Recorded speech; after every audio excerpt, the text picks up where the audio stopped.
6 live hostages and the bodies of 4 more hostages were returned to Israel in the last several days, as Israel and Hamas both continue to carry out the expedited timetable of the current agreement.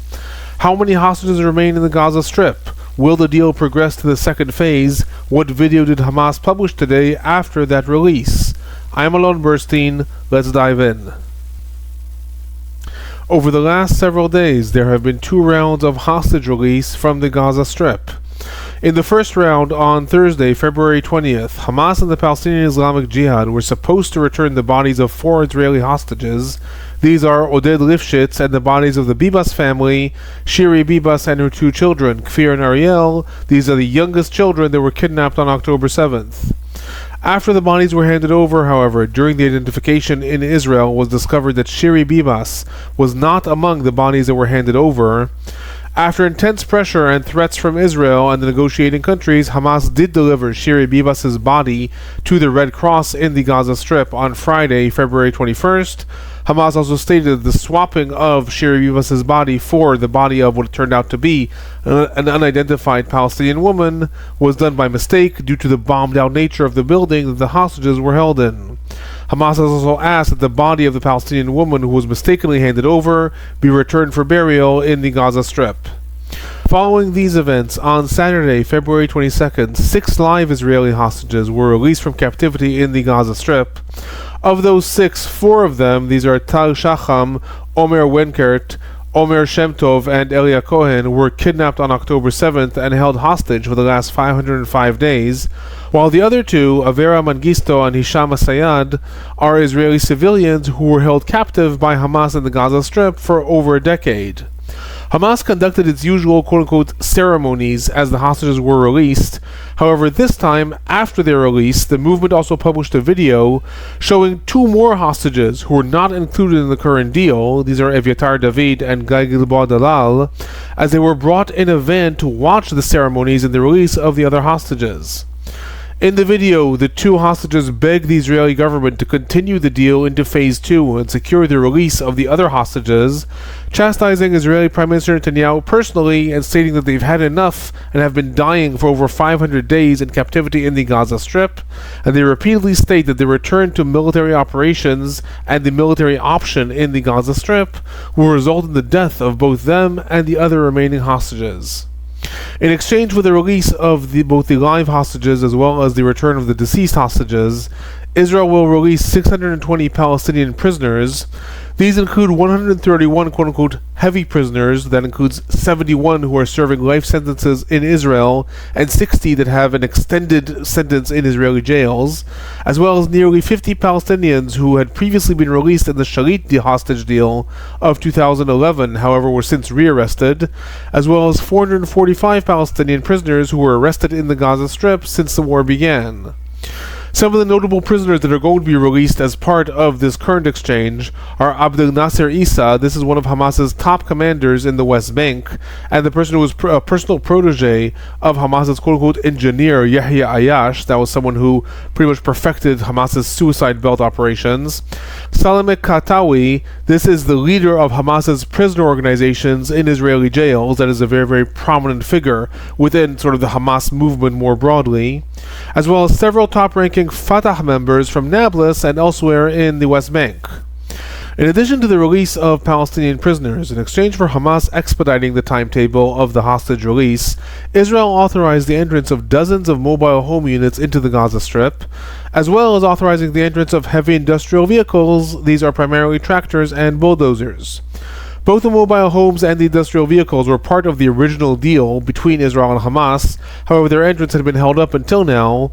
In Israel, it has been repeatedly denied in the last several days that the country has authorized the entrance of these industrial vehicles in exchange for the expedited timetable. However, the Al Arabi News Network did report that 8 such vehicles entered the Gaza Strip between Tuesday and Thursday through Israel. Also, many pictures of these industrial tractors and bulldozers have been published as they made their way to northern Gaza. It is pretty clear that they have entered the Gaza Strip in the last several days. The release of the 6 live hostages on Saturday concludes the list of live hostages that are due to be released in this first phase of the deal between Israel and Hamas, leaving only one more scheduled return of the bodies of deceased hostages. These are 4 more hostages that are going to be released. These are due to be returned to Israel on Thursday, February 27th, in exchange for the release of several more hundred Palestinian prisoners who were arrested in the Gaza Strip since the war began. This exchange will mark the end of Phase 1 of the hostage deal that is due to end on March 1st, leaving 59 hostages remaining in the Gaza Strip, of whom 35 are declared dead by the IDF. As part of the expedited timetable between Israel and Hamas, Hamas also demanded that Israel enter into negotiations on the implementation of Phase 2 of the hostage deal. According to the terms of the deal, Phase 2 is also scheduled to be a 42-day phase, and it is going to be focused on the release of all remaining hostages in exchange for an undetermined amount of Palestinian prisoners, the complete withdrawal of the IDF from the Gaza Strip, and a joint declaration of both Israel and Hamas of an end to the war and a return to the quote-unquote sustainable calm between the sides. Negotiations over the implementation of Phase 2 were supposed to commence already on February 3rd, and while it's important to note that Hamas has violated the current deal several times, when it comes to moving forward with the deal, it is Israel that did not send a negotiating team in order to begin negotiations of Phase 2 until last week. As part of entering into these negotiations, Israel has now also raised new demands for the implementation of Phase 2. These include the complete demilitarization of the Gaza Strip, i.e. Hamas quote-unquote willingly dismantling the Al-Qassam brigades, the exile of Hamas leadership from the Gaza Strip, and not allowing the Palestinian Authority to take part in any governing apparatus in Gaza as the deal moves forward. Hamas has rejected all of these terms and has in turn informed negotiating countries that the movement is fully prepared to implement Phase 2 according to the originally signed deal, and is willing to release all Israeli hostages in one phase instead of the sort of staggered phase that has become cemented as part of Phase 1 and as happened in the previous hostage deal that happened at the end of 2023. In the coming week, we are likely to see intense pressure from the negotiating countries on both Israel and Hamas to find a formula in order to progress and move forward with this deal, although it's important to note that while Egypt and Qatar have been quite consistent in their messages and in their pressure on Hamas to try to move forward in the way the deal was initially worded, the United States, which is supposed to for its turn be pressuring Israel, has been issuing quite a lot of mixed messages. While U.S. President Trump, on the one hand, has repeatedly stated in public that as far as he's concerned, Israel could violate the deal and return to fighting at any given moment, on the other hand, the administration's special envoy to the region, Steve Witkoff, has also been applying pressure on Israel to progress to Phase 2 of the agreement, and has also repeatedly stated that Trump would like to see Phase 2 of the ceasefire fully implemented. So, in other words, while the negotiating countries are going to be applying pressure on both sides, what the United States is actually pressuring Israel to do, at least in public, appears to be different from what it is saying in private. It remains to be seen how that develops. In a moment of analysis, I'm going to add that while Hamas would likely be very keen on progressing towards a complete ceasefire and IDF withdrawal from the Gaza Strip, Israeli Prime Minister Netanyahu is in a much more difficult position, at least when it comes to its political position within Israel.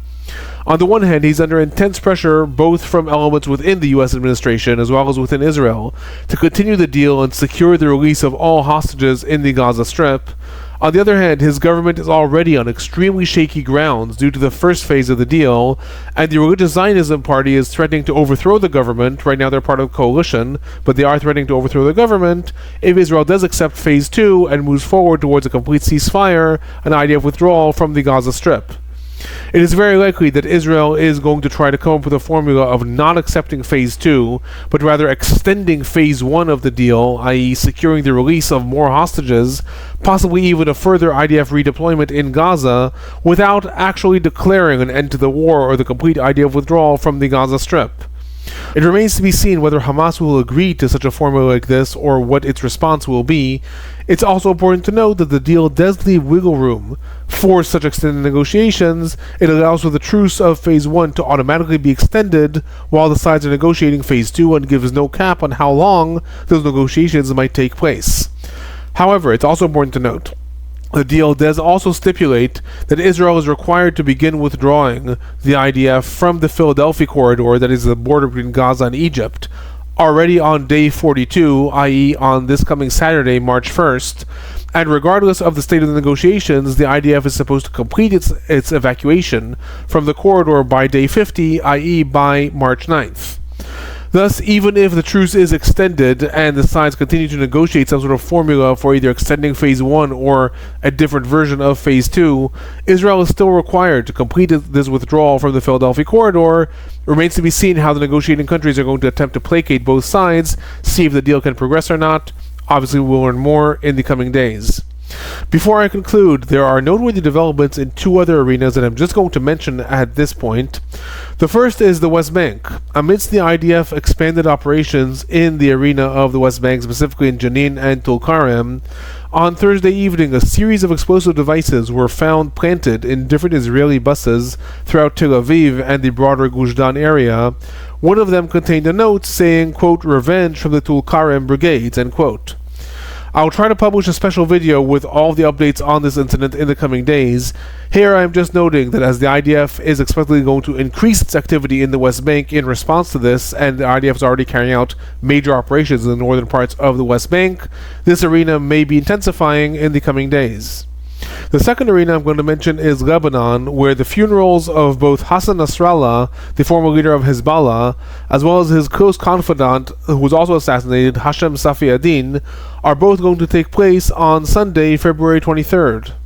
Over 400,000 people are expected to attend this funeral, and beyond the speeches that are going to be made, the identity of those people who are attending, particularly those from within the Lebanese political arena, may be very, very significant with regards to understanding the political trajectory of the country and the current balance of power between Hezbollah and the other political forces in Lebanon. Again, I'll try to report more on this in the coming days. Those are my highlights on the latest developments on the Israel-Hamas war. If you find these highlights informative, please do remember to hit that like button, subscribe, turn on notifications so you know when reports come out, send them on to anyone who you think might benefit from learning more about what's going on in the broader Middle East and in this war specifically. If you have any questions or comments, feel free to leave them in the comment section below. I'm Alon Burstein. I'm a visiting assistant professor and Israel Institute fellow in the Department of Political Science at Tufts University. Thanks for watching.